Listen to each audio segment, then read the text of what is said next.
Сәлем, қалдарыңыз қалай?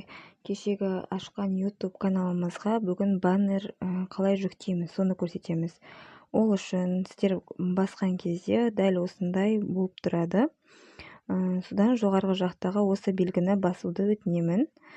Және де кіреміз, мой канал дегенді басатын боламыз. Осының артқы жағында мынандай значокты басамыз, өзгерту белгісі. Баннер дегеніміз не? Жалпы YouTube канал аштыңыз.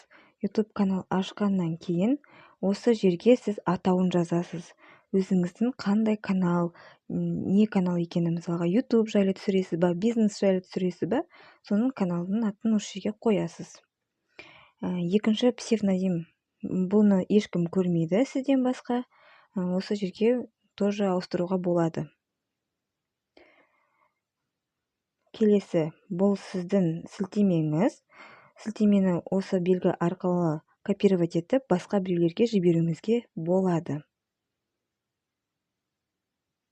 Келесі, описание. Описание бөлімінде сіз канал не жайлы, бұл каналдан көрермендер қандай ақпарат ала алатыны жайлы толық жазып өтсеңіз болады.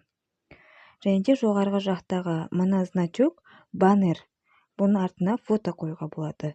Ал мына значок бұл сіздің обложкаңыз болып саналады.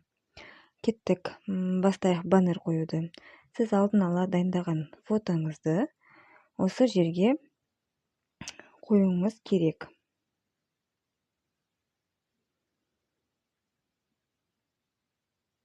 Мен оны алдын ала дайындап алған болатынмын. Екі түрлі форматта дайындап алсаңыздар болады. Міне осылай қоямыз. Сохранить деп басамыз. Содан кейін шығып,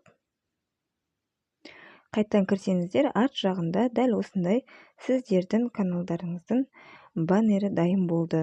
Бұның орнына сіздер кез келген фотоны не болмаса өзіңіздің дайындап қойған обложкаңызды қоюыңызға болады.